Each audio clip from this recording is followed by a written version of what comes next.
La psicología del razonamiento. Investigaciones experimentales por el hipnotismo. Por Alfred Binet. 1. Capítulo 1. Definición de la percepción. Ya se sabe las modificaciones profundas que ha sufrido, hace algunos años, la teoría de la prueba, establecida por Aristóteles y considerada durante 2000 años como una verdad indiscutible. ¿Qué es una prueba? Según los lógicos antiguos, un silogismo, es decir, un grupo de 3 proposiciones, en que la primera es general. En el silogismo, todos los hombres son mortales, Pablo es hombre, luego Pablo es mortal. La conclusión particular de que Pablo, que vive actualmente, está sometido a la muerte, se prueba por la mayor. Todos los hombres son mortales, porque está contenida en la mayor. Este es el nervio de la prueba. El caso particular se considera probado cuando está contenido en el caso general, como un círculo pequeño en otro círculo mayor. Y, por consiguiente, el razonamiento es falso siempre que la conclusión no esté contenida en las premisas. Stuart Mill ha sido el primero que demostró que si fuese realmente así, si la conclusión estuviese contenida en las premisas, el razonamiento no serviría para nada, no enseñaría nada. No sería un instrumento de descubrimiento, sino una repetición, bajo otra forma, de un conocimiento ya adquirido, es decir, una solemne futileza. La única operación útil consiste en relacionar un hecho con un segundo hecho no contenido en el primero. Sin embargo, se admite que el razonamiento nos suministra todos los días el conocimiento de verdades nuevas. Aprendemos una verdad nueva cuando descubrimos que Pablo es mortal, y la descubrimos por virtud del razonamiento, pues viviendo Pablo todavía, no hemos podido aprenderla por la observación directa. Así, Stuart Mill ha reemplazado la teoría escolástica y puramente nominal de la prueba por otra teoría, enteramente positiva. Le ha bastado observar que la mayoría del silogismo peripatético no es una proposición general, o por lo menos que la proposición general no es la prueba de la conclusión. Si tenemos derecho a afirmar que Pablo es mortal, es porque Juan, Tomás y compañía han muerto. Es porque todos los antepasados de Pablo y todos sus contemporáneos han muerto. Estos hechos numerosos, pero siempre particulares, son las verdaderas premisas del razonamiento, las verdaderas pruebas de la conclusión. De modo que la conclusión no está contenida en las premisas, es distinta de ellas, les agrega alguna cosa. Esta concepción tan justa, tan sencilla, tan natural, explica cómo el razonamiento constituye un desarrollo del conocimiento, pues toda inferencia va de lo particular a lo particular, y añade así hechos nuevos, no observados, a los hechos ya conocidos. Pero este punto de vista ha hecho surgir un problema que todavía no se había planteado y que hasta ahora ha quedado sin solución. ¿Cómo puede un hecho particular probar otro hecho particular? La antigua teoría del silogismo tenía el mérito de hacer comprender, aunque por una comparación burda, de qué manera se demostraba la conclusión.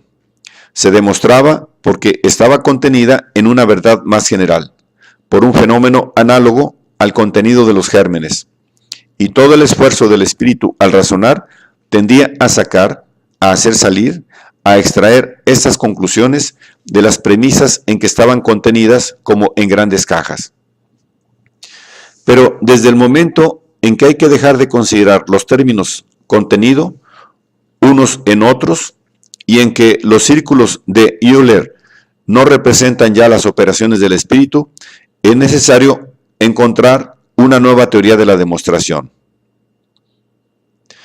Hemos pensado que se llegaría quizá a resolver este problema estudiando el razonamiento de una de sus formas que es más accesible que cualquiera otra al método experimental, la percepción de los objetos exteriores.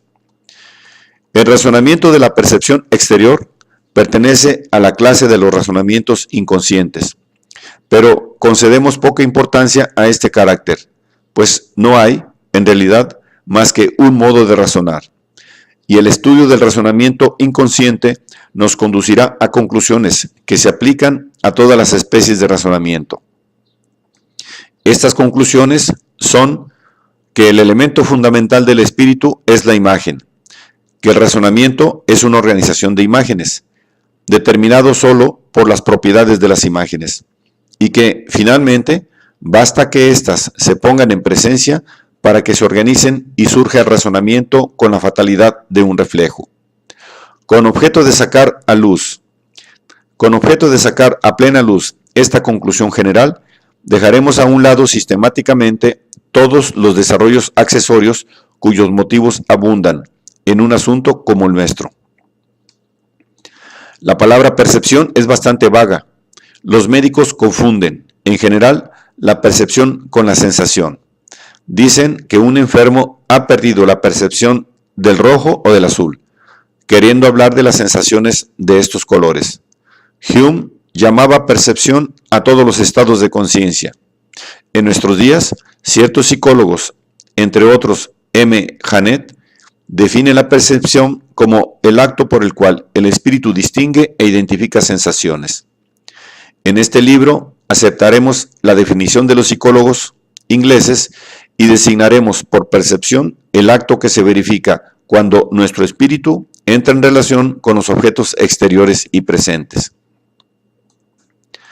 Para el sentido común, la percepción es un acto sencillo, un acto pasivo, una especie de receptividad. Percibir un objeto exterior, por ejemplo, la mano, es sencillamente tener conciencia de las sensaciones que produce el objeto en nuestros órganos. Sin embargo, algunos objetos bastarán para demostrar que en toda percepción el espíritu se agrega constantemente a las impresiones de los sentidos. Todo el mundo sabe que entendemos claramente la letra de un canto conocido, mientras que con frecuencia no distinguimos la de otro desconocido, aun cuando los dos cantos sean de la misma voz, cosa que prueba bien lo que contribuye el espíritu. En lugar de buscar ejemplos, se pueden crear pruebas. Wundt y sus alumnos han hecho algunos experimentos con este motivo. Si ilumina un dibujo desconocido,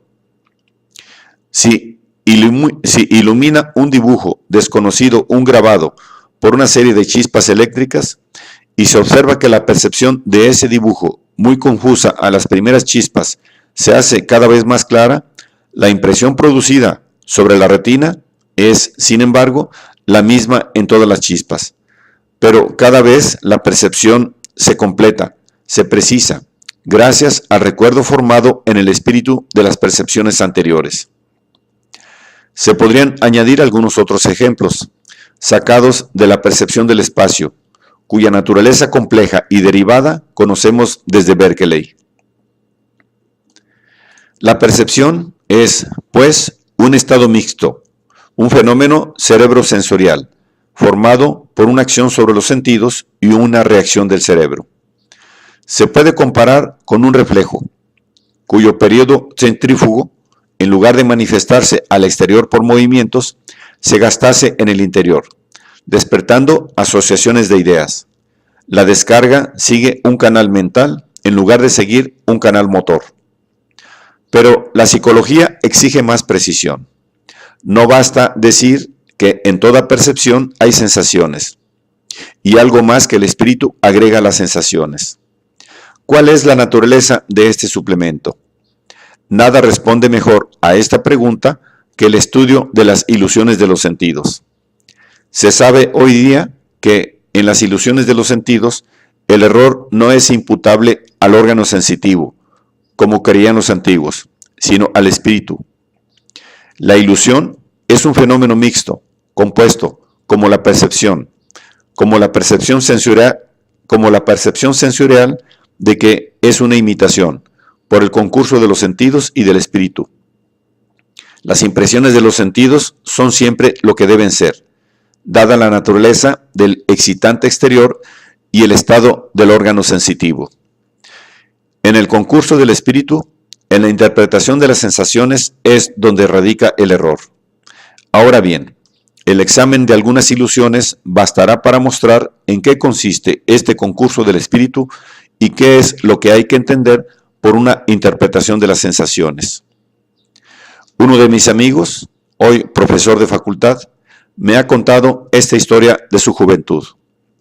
Una noche que viajaba solo, a pie, por una región poblada de grandes bosques, vio en un claro una gran hoguera. Después, inmediatamente después, alrededor de este fuego, vio un campamento de gitanos. Allí estaban, con su cara bronceada, tendidos en tierra y haciendo cocer el puchero.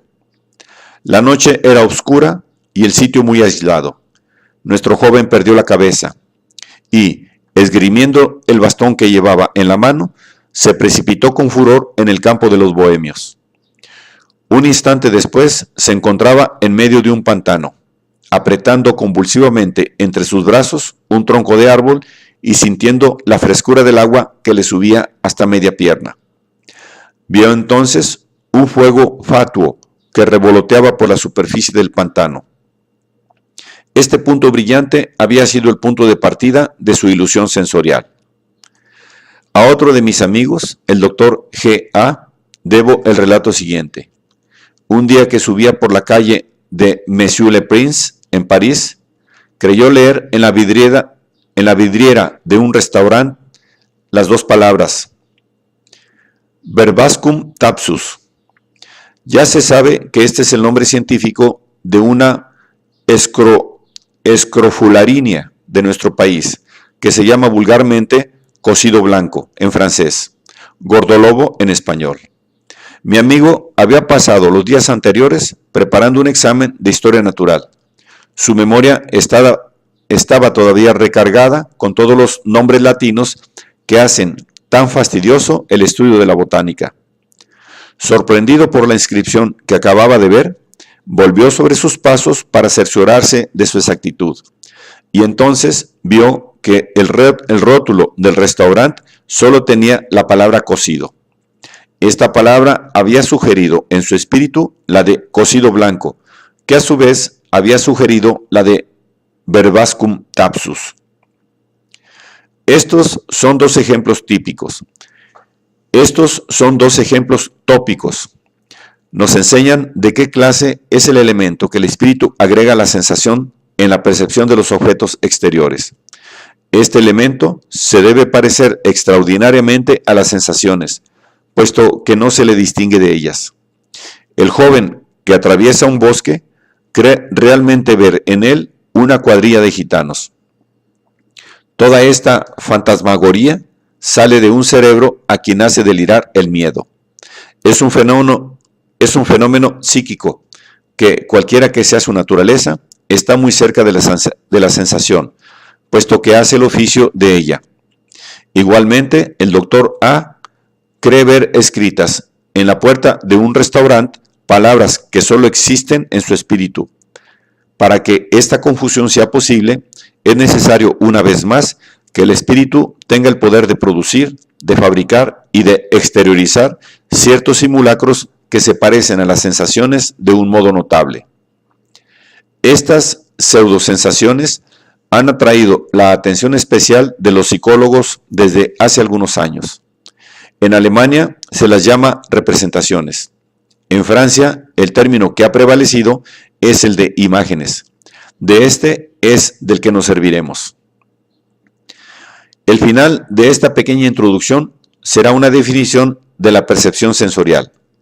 La percepción es el proceso mediante el cual el espíritu completa una impresión de los sentidos, con un acompañamiento de imágenes. Comenzaremos por estudiar las imágenes. Su papel es de los más importantes. En muchos casos borran casi completamente la conciencia de las sensaciones que les han dado origen. Esto es lo que ha permitido a Helmholtz comparar la percepción de los objetos exteriores con una interpretación de signos. Los signos son las sensaciones. Nuestro espíritu no les concede más que la atención justa para sacar su sentido. La percepción del mundo exterior es como la lectura de un libro. Preocupado por el sentido, se olvidan los caracteres escritos inmediatamente después de haberlos visto. Muchos ejemplos interesantes dan fe de esta indiferencia por las sensaciones. Ordinariamente, vemos los árboles y los bosques lejanos de un color verde y las líneas de montañas de un color gris azulado. El gris azulado es para nosotros el color de lo lejos.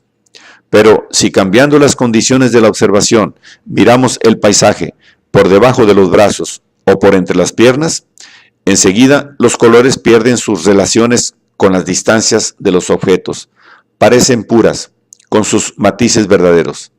Entonces reconocemos que el gris azulado de lo lejos es con frecuencia un violeta bastante saturado, que el verde de la vegetación se transforma sensiblemente en este violeta, pasando por el verde azulado, y así sucesivamente. Helmholtz. La diferencia proviene de que en estas condiciones las sensaciones se aprecian a sí mismas y no como signos, que solo tienen importancia por las imágenes que suscitan. Pasemos al estudio de las imágenes.